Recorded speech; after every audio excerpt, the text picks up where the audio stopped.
Welcome to Minerva. Today we're going to be discussing the story of Bob Lazar. First of all, I'd like to introduce my co-host, Duncan. Hello. We hope to give you enough information that you can go away and then do your own study.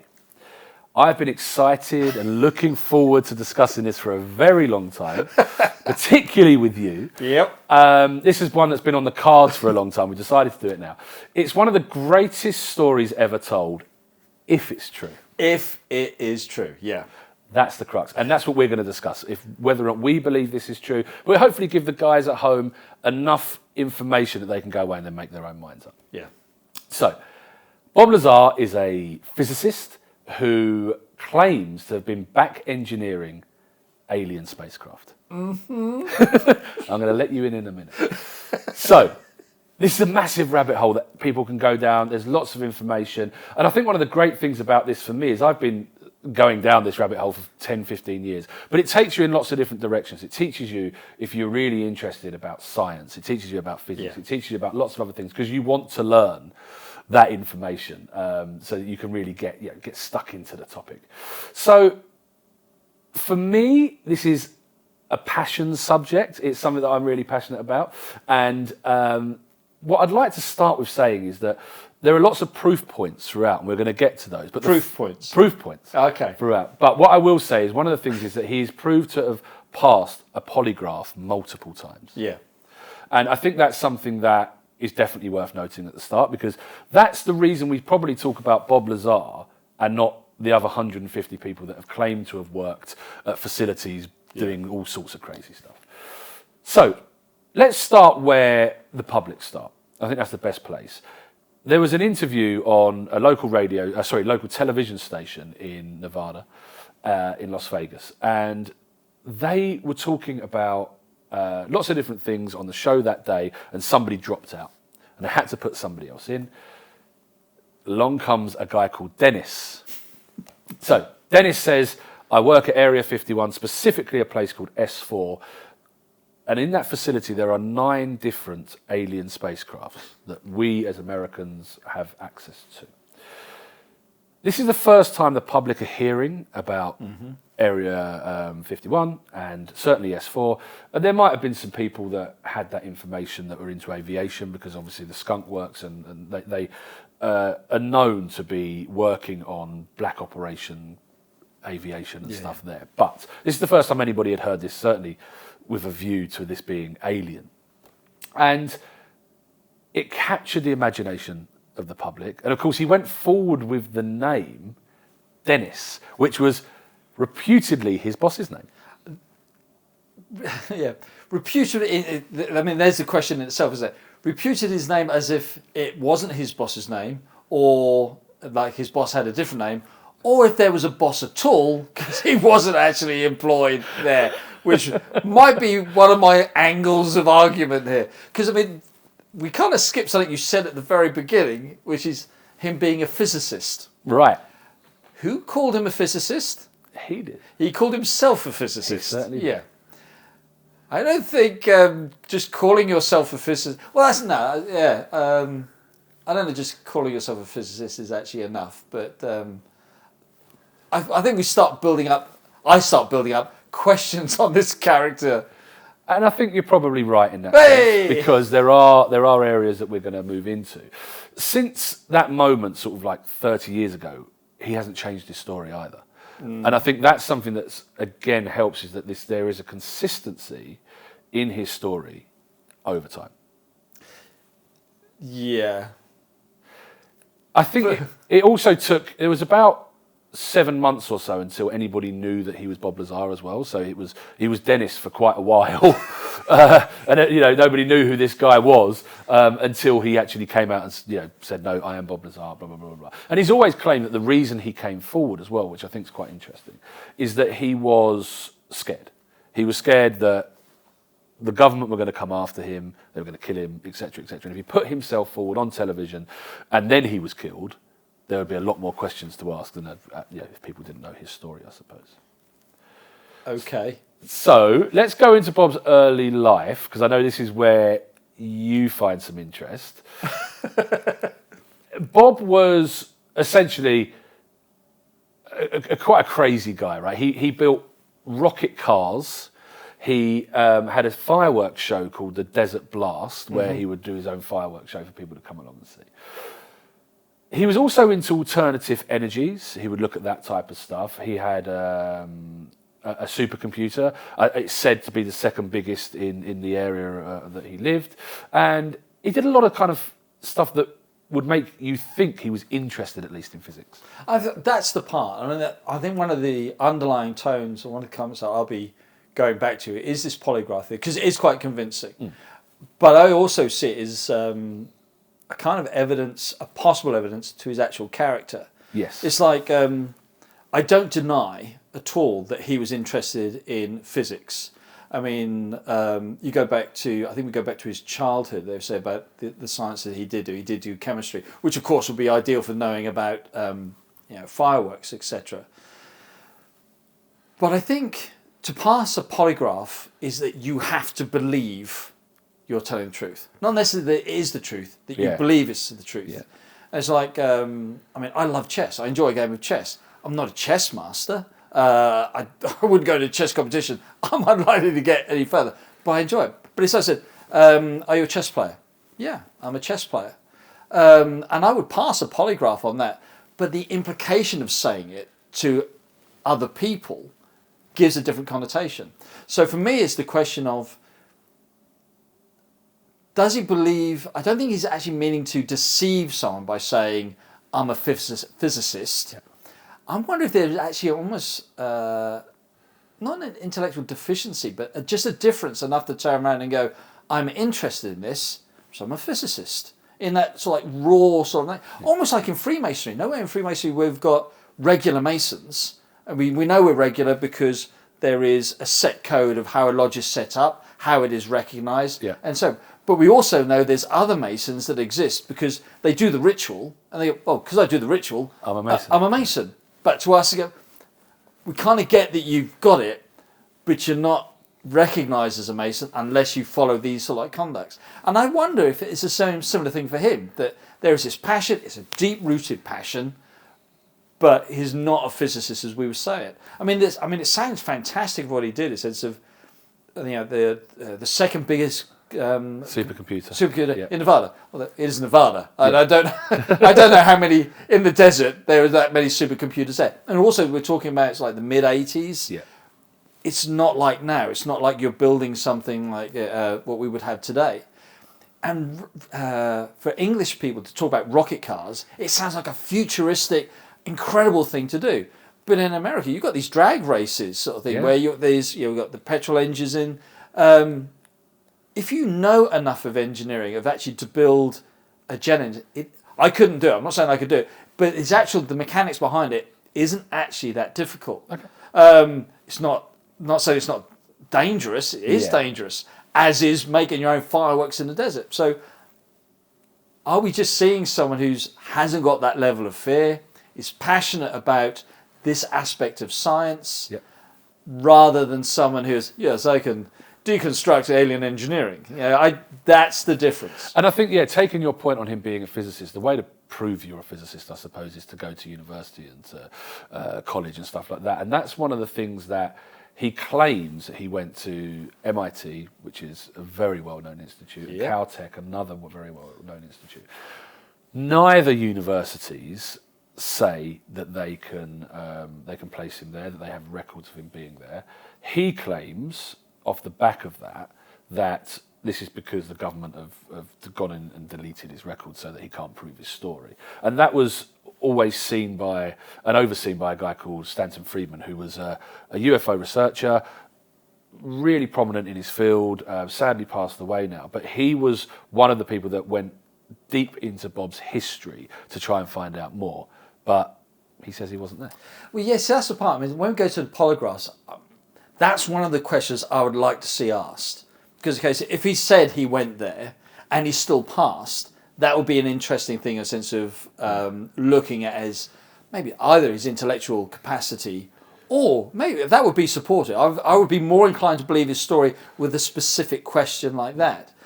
Because the other part is, as I say, we know about his childhood and his school reports, and they've taken the school reports to such a university, and they go, well, given his grades, it's really unlikely he would have gone into our criteria, which again kind of supports the thing.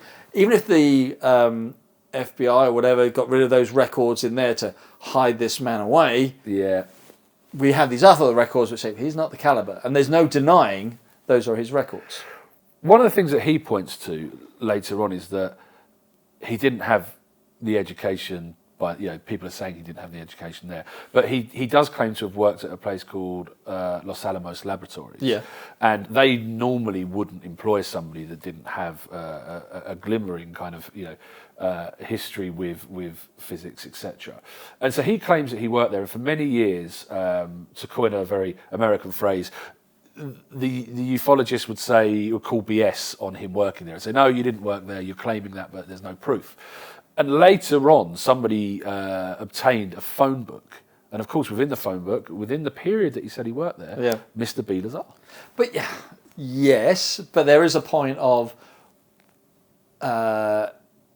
he wasn't actually employed by them, was it? It was like a subsidiary company that went in. Yeah, so he was employed by an agency. Also. Yeah. But I think that's quite common. Possibly, but he wasn't registered as a physicist there. It was a technician. And even in America and here, technician can have the other. It could be like a high technician. It could be quite of an engineering status. But unlikely, it'd be the same as we have, where a technician could be as much as someone who's plugged in an extension lead and pressed on. Yeah. And so when you say about they don't, I would challenge your statement when you turn around and say they would only take people of a certain caliber. They need canteen ladies. They need the office clerks. They need the roadie to move the equipment. It's easy to turn around and say, it's like if I was a plumber and one of the days I got sent to Buckingham Palace, I could pass a polygraph by saying, have you worked at Buckingham Palace? Yes, I have. But saying that will make it sound like, yes, I worked at Buckingham Palace. But my actual job was, I was with a plumbing firm and I was unblocking the toilets. It doesn't, as long as I'm not asked that question, I've not lied. Which, I'm not saying he's lying, but I think there's enough skepticism in there to still think this side of the table is quite happy not believing. Yeah, and I honestly can. I can understand it, and I can see how those records aren't great. I've often wondered why he hasn't come forward with photographs from the time he was at university. Because he doesn't know any other people that are in his year. Well, no, he says he does, but nobody can corroborate it. So he says there are people, but finding them is difficult. Whatever, I don't know. People have definitely looked into this, and I think there are people that said that they were there around the time and saw him. But it's all subjectual. It's not. Yeah. It's not provable, and I think that's the problem. But look, let's get into how he got involved with Area 51, because this is like the exciting bit, right? Okay. He was working at Los Alamos, so he says, and he went to a talk by a guy called Edward Teller. Yep. Edward Teller was, I think, the father of the hydrogen bomb. He was the person that invented this, and Bob went along to a talk that he was giving just out of interest and happened to see him sitting outside with a newspaper, and Bob was on the front cover. And Bob walks up and thinks, this is a perfect opportunity. He's reading about me for me to go and introduce myself and to talk to this guy who is revered within the industry. Mm-hmm. Right? So Bob goes in, he talks to him, and they have a light conversation. And many, many years later, he is looking for work, and he applies at a number of different places, sends his CV out to anybody you can think of, and one of them is this Teller, who he says, I'm referencing our conversation many years ago when you saw me and we spoke about my rocket car, which was on the front of the magazine. The front of the newspaper, which did also call him a physicist, I might add. But he does that, and he writes to Edward Teller, who says, come in for an interview, there might be something. Now, apparently, to cut a very long story short, apparently the role that he interviews for is not right. I can't think why. They call him back a second time, and then he is offered a job working on propulsion systems. I'm so sorry. I just started to think, maybe the first job he went to, they said, right, okay, you could be the technician, the janitor, we need someone to do this. And somebody's papers get so that's how he suddenly ends up deconstructing alien technology. You're not quite right for yes. You're not quite ready for this role. So he's going in his dungarees, going around, oh, okay, then I'll take this alien spaceship apart. Oh my goodness. Right, okay. Look, right. Straight face, how do I deal with this one? There is so much to this which, when you say it again, and there's no disrespect to your tone, because this is it conveys our different opinions on it. It sounds like a plausible chain of events presented in a manner so that this happened to here, this happened to there. But if you actually really just take a step back and go, okay, a man sitting outside about to give a talk, an enthusiastic devotee comes and talks to you. I'm wondering how this legend of a physicist has this man who tied a rocket to his car, is talking to him and going, hello, I tied a rocket to my car. I think you're awesome. And then years later, remember that conversation we had about the newspaper you were reading about my car? Gives a job. And he ends up deconstructing alien aircraft. You might see why I have a slight problem but there's a flip of the side of it. If he is the character that's a part of me sort of thinks of, where he's almost like a point of self-delusion, where right. I am a physicist. I'm equal to this man in the sense of, you're there. You're my mentor. I'm just below you, sort of thing. I can see him reading turn of events in a different matter. The only problem I have with that story is somehow he does get into this this situation where he is deconstructing alien aircraft, engines. I wonder if possibly, because he's so out of his depth, he's not deconstructing an alien engine. It's just something he doesn't understand, and is just, I don't know. I think that's and what we're doing. We're talking quite openly here about him as a person and his character, and I think that's the one thing that comes across quite again makes him believable, is that when you listen and watch the many interviews that he's given, he comes across quite reluctant, first of all, to do interviews. Mm-hmm. So he's done Joe Rogan once, he's done Art Bell, George Norrie, and a few others a number of times. But I think over 30 years, he's probably only given sort of 10, right. maybe 15 interviews, something like that. So, and all of them feel when you're listening to him that he's quite reluctant. He'll do them for long periods. They're often long form, 2-3 hour interviews. But he feels reluctant to kind of want to tell his story again, because from his point of view, he's not interested. He's sort of like, this is what's happened. I've given you the information. You believe me or you don't believe me. I don't want anything from this, which I think does make it a bit more believable. But going back to the Edward Teller thing, one of the reasons that Bob supposes that he was given the job was it because he was a maverick? Was it because he was somebody that was doing physics in a completely different way by looking at cars, looking at rockets, looking at all of this stuff? And actually they had tried all the eggheads. How long have they had these things? And they tried all of the, really well-educated professors in physics. But actually, because you're not going to give this information to everyone, you're not going to invite 1,000 people in to look at this alien stuff if you've got this supposedly. Yeah. You're going to be very cautious about who you give it to. But was it time? Was it out of pure frustration that they said, we're going to look for someone that's a bit different? Well, we talked about this in the sense of because there was the buddy system thing that went in, wasn't it? Yes. What was that? Yeah. So there's what they say is once he gets to S4, maybe I'll talk about that a little bit more in the sense of S4's where he works and does where the alien stuff is, and Area 51 is a different place with other projects going on. And when he goes down to S4, it's carved into a mountain, as he explains it, and it's got lots of hangar doors, and each kind of spacecraft has its own hangar, and those doors are painted like rock, essentially. And he goes in and he works there with somebody else who he's only allowed to talk to that other guy. It's another physicist, apparently. Yeah. But all of the other people that are working in this facility are working on other elements. So he's working purely on the propulsion system. Yeah. But there'll be someone working on the navigation. There'll be somebody working on the materials. There'll be somebody working on all of the other aspects of it, you know, and looking at how there might be people doing like, you know, trying to find out where these things come from, etc., etc., Yeah. etc. And so there was this buddy system where he said he could only talk to the other guy, and that system was incredibly frustrating for a scientist. Again, if he was a scientist, again, silly on me. I still see scientists as actually people qualified and the depth of mind.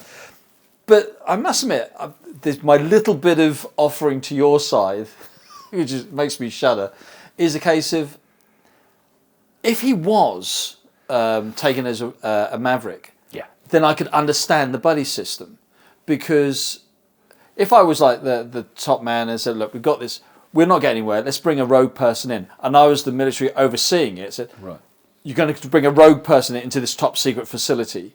Okay, what I suggest we do is we buddy in with one person. So we filter all that information we have through him, Right. a real scientist. So he can, and we'll tell everybody's buddied up. So what they're doing is they're limiting the exposure to him to do it. Now that, to me, that makes sense. I would, if I was in that position and I had to protect a secret, but that's how I'd do it. So there is that. His actual description of, I mean, you talk about, about his stories don't particularly change, but they don't elaborate either. Is that I don't. From actually, I'll admit, I haven't listened to all of them. I've listened about 2.5, 3.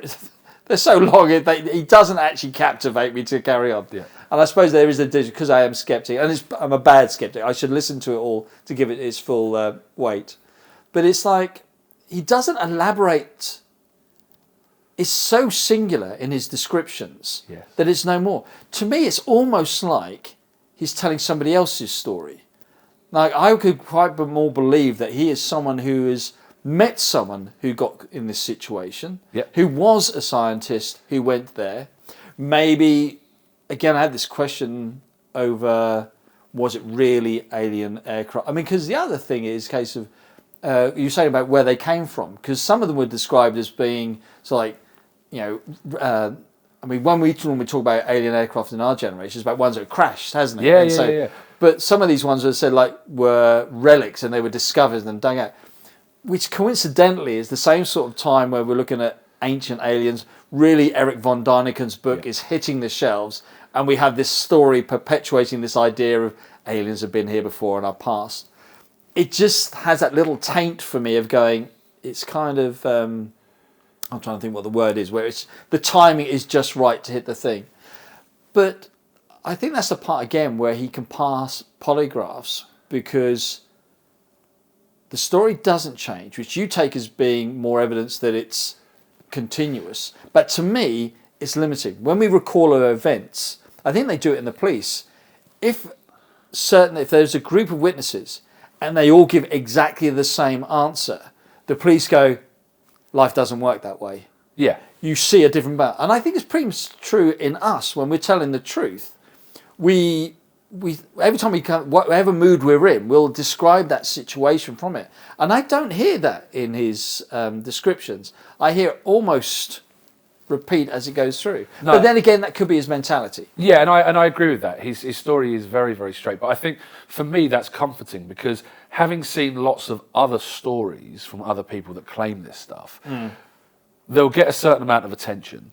Right, yeah. And then once that attention dies down and someone asks them to tell the story again, there's always that elaboration that makes it more exciting again, so they get some more attention. Yeah. He doesn't seem to want to elaborate on that stuff. And if anything, I think over time listening to it, it's almost regressed in some cases, where he's kind of played bits down a bit more as his memory's fading and he can't quite remember stuff. He does come across I think he comes across quite honest about the way he talks about.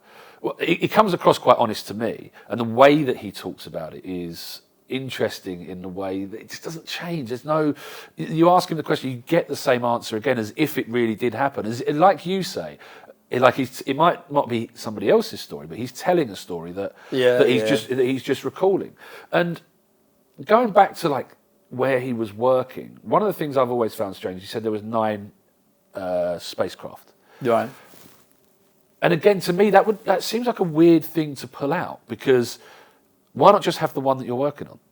If you want to make it believable, 9 is far less believable than saying we had this one thing. Because he says they're 9 and they're all completely different.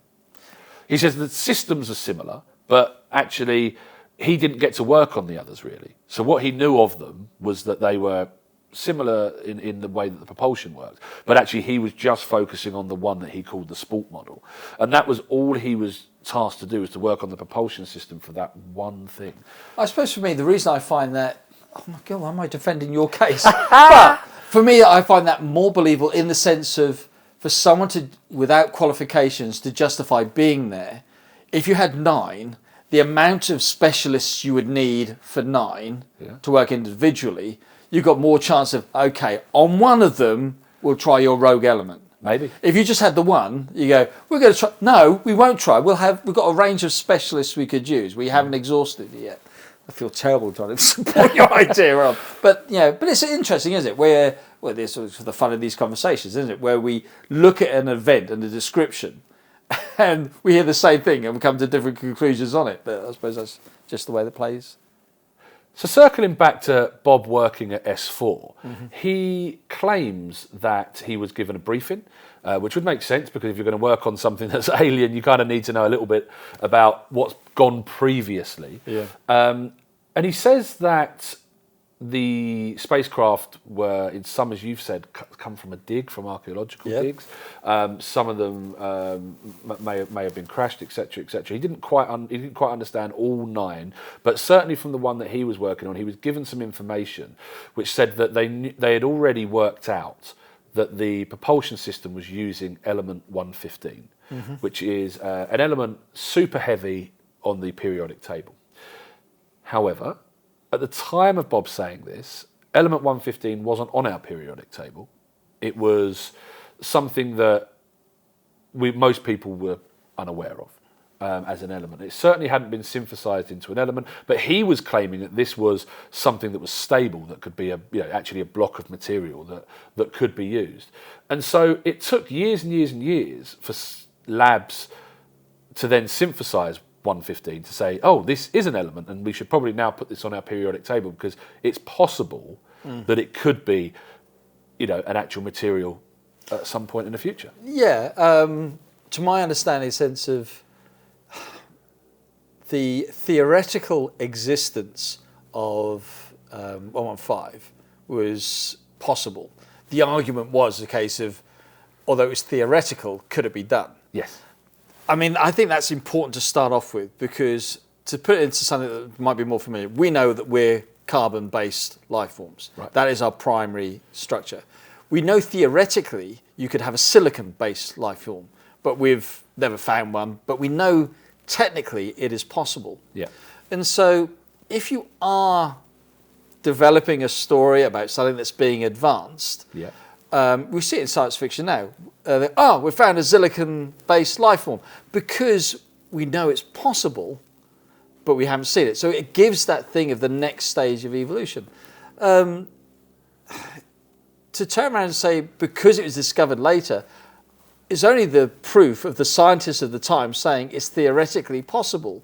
His use of it in turning around, all he's done is really expanded on, that thing we said might not exist, it does, and we're using it. That's almost like us turning around and saying it's the Holy Grail, which we all take as being theory, that it possibly exists somewhere. He's just turning around and saying, that Holy Grail, it does exist, and we use it. And if somebody found one in 20 years' time, well, yeah, because we're talking about it long before he used it. I don't see it as, I don't see it. I think we just have to be cautious. Just because scientists have proved a theory that existed at his time doesn't prove that at his time it actually was there. No, and I can understand that, but it does make it compelling.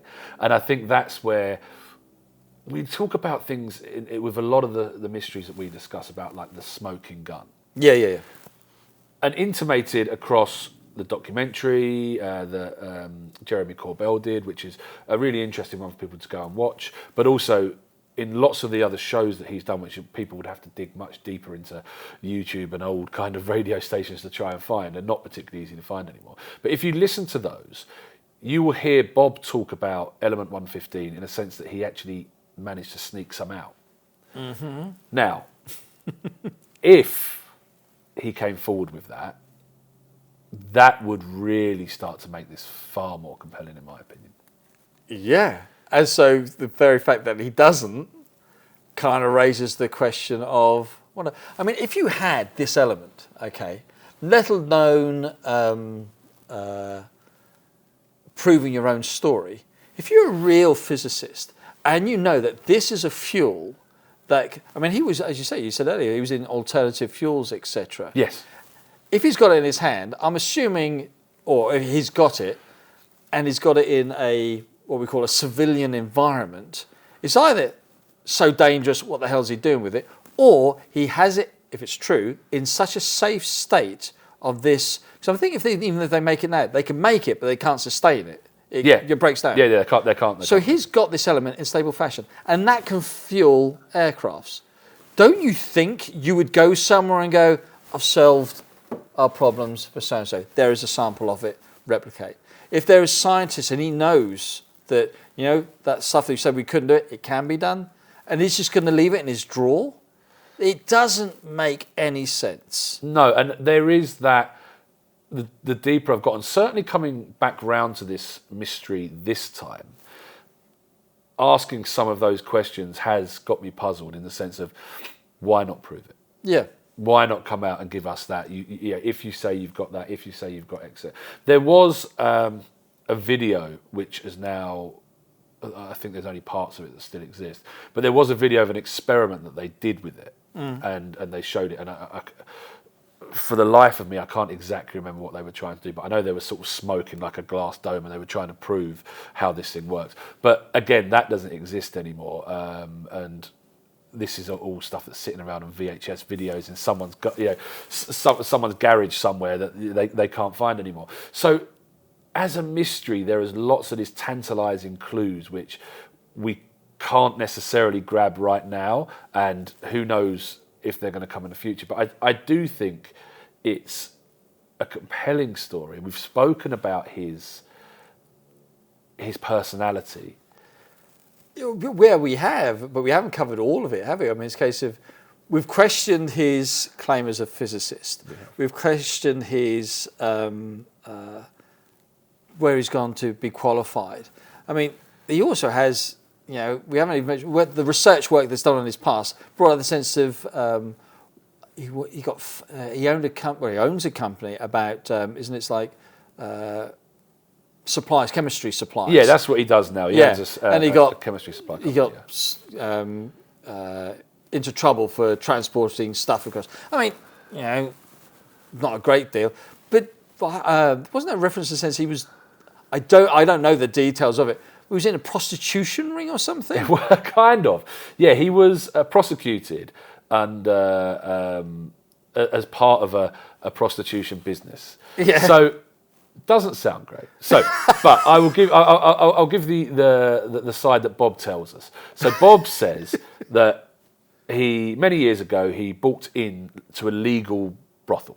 All right, okay. The difference, obviously, we're in England. Brothels are completely illegal here and looked at as very seedy and looked at as a business you wouldn't invest in. But there are parts of America where they are completely legal. It's quite normalised, and people do invest in these businesses.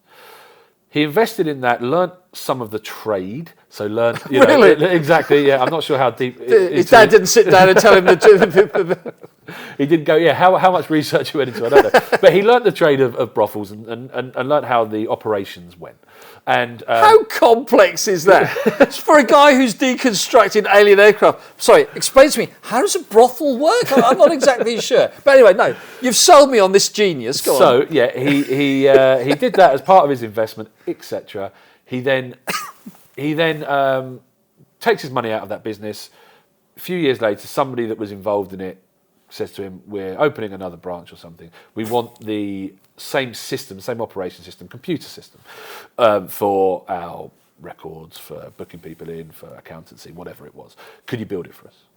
So he agreed to build it. I'm not sure if he knew it was legal or not legal or where it was going to be operated. I don't know that detail. But when he went to court, he was given an opportunity to choose from 3 misdemeanors, and he chose one of them. And I can't remember what it was off the top of my head. But essentially, he was prosecuted for building a computer system to operate a brothel.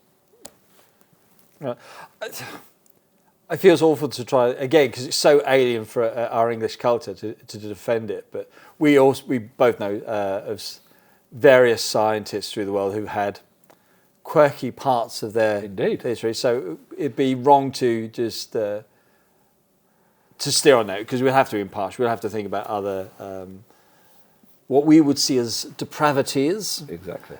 But I'm sorry, I have to go to the sense of this genius had to figure out how a brothel is run. I'm sorry, but there you go. But anyway, it does.